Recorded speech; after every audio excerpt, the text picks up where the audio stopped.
How do filters remove particles from the air? It's tempting to think of air filters as microscopically small versions of kitchen sieves which block large particles from getting through while letting small ones past. As we'll see though, this picture is rather misleading.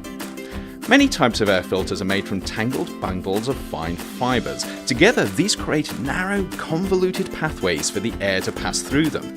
For the really large particles, these filters actually do behave a little bit like a kitchen sieve by physically blocking the particles from getting through. But this is pretty much where comparisons with sieves end. To understand why, imagine for a moment a car speeding along a winding road.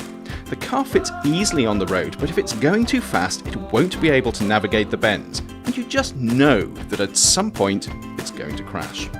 It's the same for small particles speeding through an air filter. As the air twists and turns, the particles can't keep up, and ultimately they end up crashing out and being caught.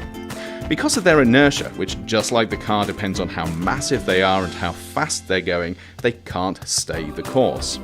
But what about the smallest, lightest particles, those that can easily slip along the winding path the air takes?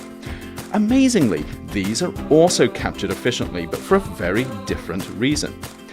Because these particles are so small, they have very little inertia, and they dance around as they're bombarded by the air molecules around them. This rather unusual behaviour is called Brownian motion after the first person to observe it. And as they dance, they end up colliding with the filter and being captured. So at the end of the day, it's not the smallest airborne particles that are the hardest to filter out, but the medium-sized ones. Those that are too small to be captured through inertia, but too large to be captured through Brownian motion. And this is why, when manufacturers design and test air filters, they don't use the largest particles or the smallest ones, but they use the middle-sized ones. Those particles that are just the right size to slip through and make it to the other side.